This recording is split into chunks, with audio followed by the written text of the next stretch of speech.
오늘도 행복하세요. 자유세상의 연상 목사입니다. 오늘은 마태복음 5장 7절에 있는 말씀을 중심으로 해서 신앙인에게 주어진 8가지 축복 가운데 그 5번째 시간으로 긍휼히 여기는 자는 복이 있나니 저희가 긍휼히 여김을 받을 것이며 라고 하는 제목으로 잠시 은혜를 나누고자 합니다. 오늘 저와 여러분들 예수 믿고 거듭나서 하나님을 아버지로 섬기며 그의 은혜 가운데 살아가는 모든 신앙인들은 항상 마음에 유념해야 게 있습니다. 우리가 세상 것만으로는 만족할 수 없는 가난한 심령의 사람이 되어져서 이 세상 것에 온전한 마음의 만족을 느끼지 못하고 하나님의 은혜를 받아서 애통함으로 회개하여 예수 그리스도의 대속의 은총을 힘입고 하나님의 자녀가 되어져서 오늘 소망 가운데 믿음의 삶을 사는 모든 신앙인들이 항상 머릿속에 기억할 게 뭐냐? 우리는 우리의 행위로 말미암아 그렇게 은혜 받은 것이 아니라고 하는 사실입니다. 오직 하나님의 사랑과 예수님의 긍휼함을 힘입어서 행위로 말미암아 그 은혜에 예수 믿는 사람이 된 것이 아니고 오직 긍휼을 힘입어서 우리가 오늘 소망의 사람이 되어졌고 그리고 하나님을 안 우리들은 하나님이 주시는 은혜 가운데 우리가 하나님 앞에 깨닫고 온유함으로 땅을 기업으로 받아서 소위 말하는 육신의 축복을 받고 물질의 축복을 받고 그리고 우리가 세상에 있지만 이제는 하늘의 시민이 되고 그리스도의 사신이 된 것을 알아서 우리가 하나님의 뜻이 하늘에서 이루어진 것처럼 땅에서 이루어질 수 있는 그러한 신앙의 살아갈 수 있는 의에 줄이고 목마른 자가 되어져서 말씀의 은혜를 받아 하나님의 말씀을 이 땅에 이루어갈 수 있는 그러한 영적인 축복을 받은 것도 다 은혜를 힘입어 되었다고 하는 사실입니다. 그래서 결론적으로 말하면 우리가 육신적으로 영적으로 축복받은 그 모든 것을 누리고 살면서 우리가 항상 알아야 될 것은 그것이 내 행위로 된 것이 아니라 오직 하나님의 사랑을 예수 그리스도의 은혜로 힘입어서 긍휼하심을 힘입어서 되어진 것이지 내가 잘나서 된 것도 아니고 내 행위가 옳은 것도 된 것도 아니다 하는 것을 항상 기억하며 살아야 됩니다.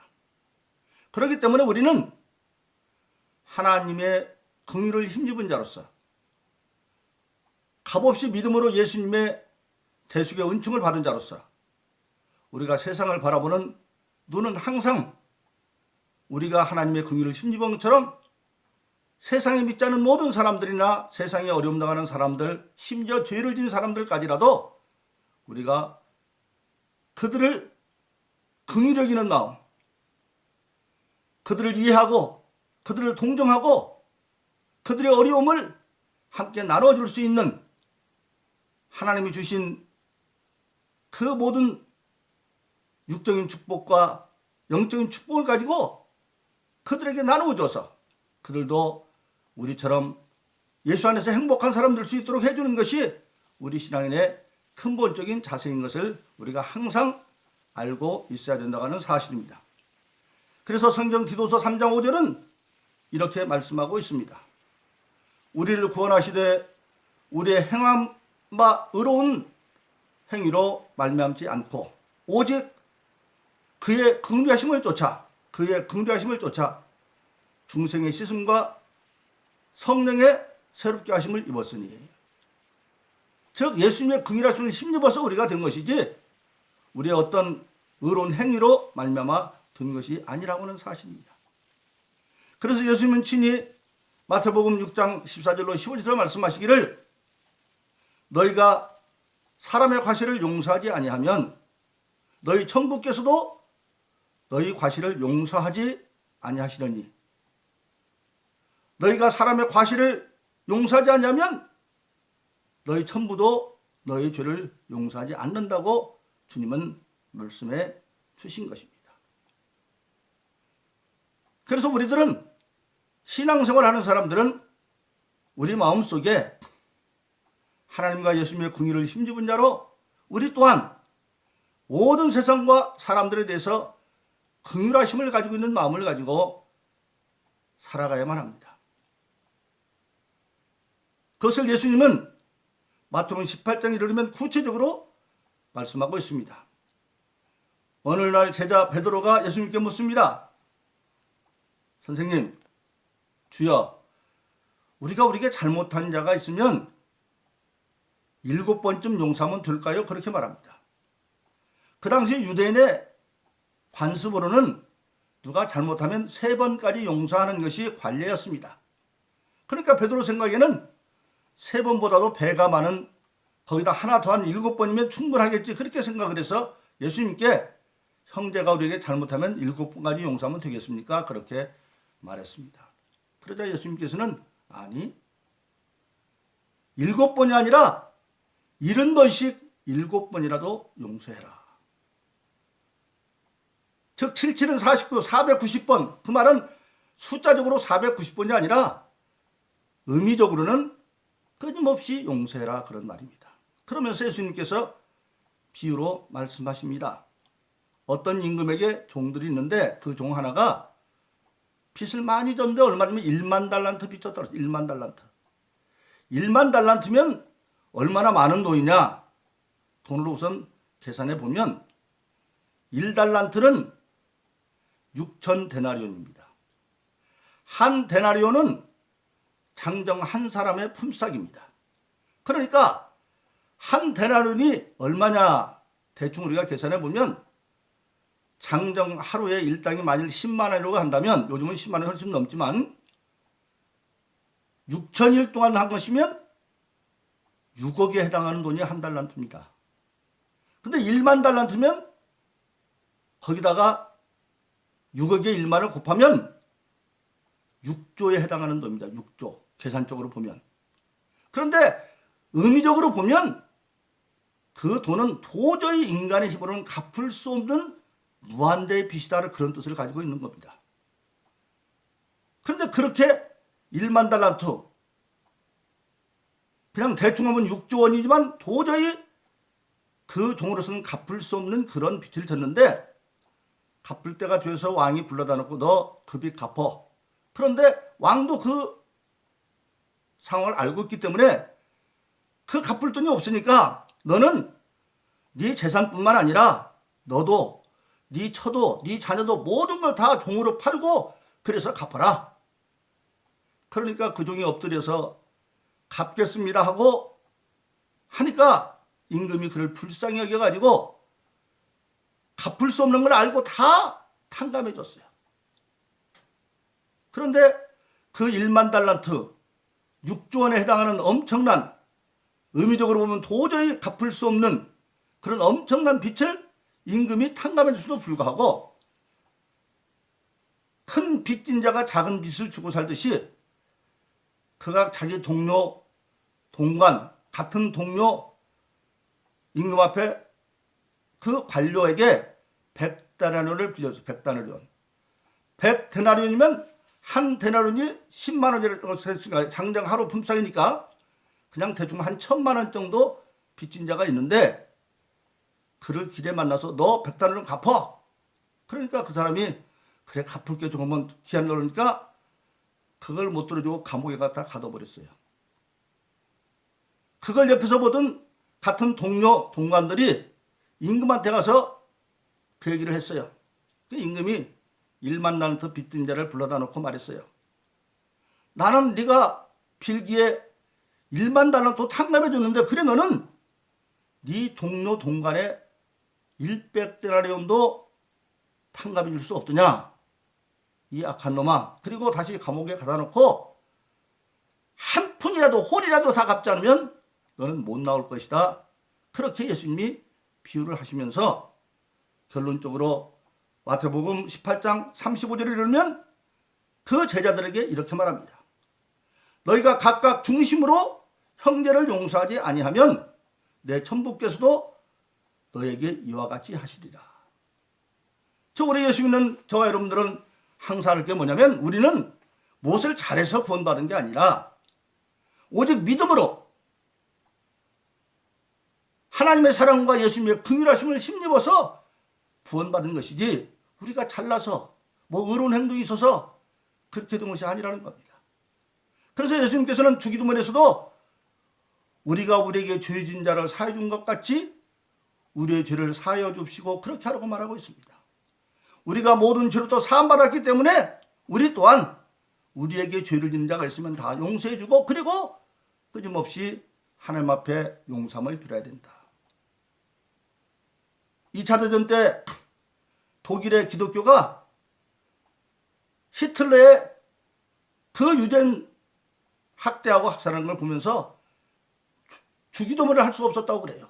왜냐하면 우리가 우리에게 죄진 자를 사준 것 같이 우리 죄를 사해달라고 하는 그 기도를 할 수 없었기 때문에 바로 그렇습니다. 그래서 저와 여러분들은 우리가 은혜로 예수 믿고 거듭나서 오념으로 물질의 축복을 받고 육신의 축복을 받고 그리고 의에 줄이고 굶주림으로 영적인 축복을 받아서 한마디로 하면 영과 육의 모든 축복을 받은 자들이 그것을 가지고 어떻게 해야 되겠느냐? 내가 육신의 축복과 영적인 축복을 받아서 교만해지지 말고 그것이 긍휼을 힘입어 된 것을 알고 그것을 가지고 세상을 위해서 긍휼함을 베풀려고 하는 사실입니다. 오늘 예수님은 그것을 구체적으로 말씀하고 있습니다. 누가복음 10장에 보면 예수님께서 어떤 바리새인과 서기관들이 나와가지고 아주 어떤 게 선한 이웃이냐고 물을 때에 예를 들어서 말합니다. 그 당시에 바리새인 서기관들은 선한 이웃은 자기 친족이나 가까운 사람들 정도로 생각하고 있었습니다. 그런데 예수님은 이렇게 비유를 말하죠. 우리가 잘 아는 선한 사마리아인의 비유입니다. 어떤 사람이 예루살렘에서 여리고로 가다가 강도를 만나가지고 다 뺏기고 옷도 벗기고 맞아서 거의 죽게 되어 골짜기에 버려졌는데 첫 번째 그것을 제사장이 보고 지나가다가 피하여 갔다. 그리고 두 번째는 레위인들은 제사장을 돕는 그러한 성전의 봉사자들이었죠. 오늘날로 말하면 제사장들은 주의 종들인 목사님들 정도로 되어줄 수가 있고 그리고 레위인들은 교회에서 봉사하는 장로님부터 오른 재직자라고 볼 수도 있겠죠. 근데 그들이 보고 다 피하여 갔습니다. 왜 그랬느냐? 그 당시에 유대교의 관습으로는 그 사람이 거의 죽었다고 생각을 하면 시체에 가까이 하면 그것이 부정탄다고 생각해서 피하여 갈 수도 있고 또 그 당시에 유대인의 관습으로는 그런 강도 만나서 죽게 되는 사람은 사실 그 사람의 큰 죄를 져서 하나님께서 강도를 통하여 그를 벌 주었다고 생각하는 일부의 생각이 있었어요. 그래서 하나님이 벌 준 것을 내가 가서 도와주면 하나님을 거스르는 거겠지. 그렇게 생각하는 잘못된 생각들 때문에 그렇게 지나갔습니다. 그런데 사마리아인은 어떤 사람입니까? 일찍이 북왕조는 아시리아 제국에 망하면서 아시리아 국민들과 혼혈 민족이 되어져 가지고 유다 자손의 정통성을 잃었다고 그래서 남왕조 유다 사람들이 사람 취급을 않는 더럽혀진 족속으로 생각하는 그런 사람들입니다. 그런데 그 사마리아인은 바리새인이나 서기관과 같지 아니하고 지나가다가 그 강도 만나 거의 죽게 된 사람을 먼저 보았다. 그를 보았다 그랬어요. 긍휼히 여기는 사람은 어떤 사람이냐? 어려움 당한 사람들에게 고개를 돌리는 것이 아니라 관심을 먼저 가져주는 겁니다. 어려움 당하는 사람들 관심을 가져주는 거예요. 그래서 우리 예수 믿는 사람들은 오른손이 하나님을 왼손이 모르듯이 세상에 떠벌리고 조용하게 무엇인가 돕는 일을 계속하고 있어야 합니다. 도와야 돼요. 반드시 한 달 동안의 생활비 가운데 얼마는 자기 생활비에서 은밀하게 나가는 그런 것이 정기적으로 되어져 있어야 됩니다. 우리가 그런 게 많죠. 컴패션도 있고 굿네이버스도 있고 사랑의 딸기밭 있고 여러 가지 있습니다. 그래서 첫째는 그들에 대한 관심을 가지고 그 다음에는 그 사마리아는 그 사람들로 가까이 갔습니다. 가까이 갔어요. 가까이 가서 그를 불쌍히 여기고 자기가 가지고 있는 기름과 포도주로 1차적으로 치료를 하고 그리고 자기 나귀에 그 사람을 데리고 여관으로 데리고 가서 여관 사람들에게 자기는 바빠서 가면서 2데나리온을 치료비로 주면서 즉 한 데나리온은 일당 장정 일당 하루니까 오늘 말하면 20만에서 30만 원 가까운 치료비를 주면서 이 돈 가지고 이 사람 치료해주고 만일 모자라면 내가 돌아가는 길에 주겠습니다. 그렇게 말했습니다. 예수님 말합니다. 누가 선한 이웃이냐? 누가 진짜 긍휼을 베푸는 사람이냐? 그러니까 그 바리새인과 서기관들이 그에게 도움을 준 사람이다 그렇게 말하고 있습니다. 바로 그렇습니다. 오늘 저와 여러분들은 저희와 여러분들 나름대로 삶의 현장에서 하나님의 은혜를 힘입어서 온 힘으로 땅을 기업으로 받고 의에 줄이고 목마름으로 영적인 축복을 받아서 감사함의 삶을 누려가고 있습니다.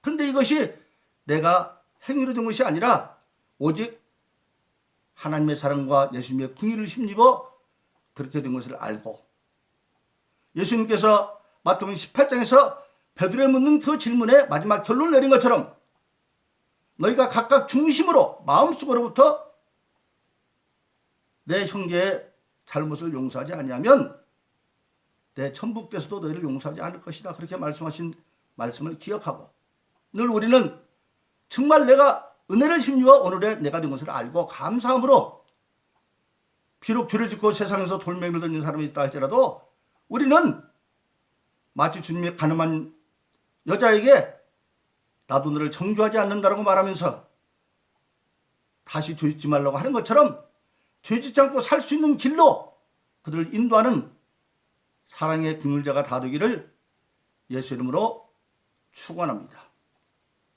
오늘도 행복하세요. 오 자유세상의 유현상 목사였습니다. 감사합니다.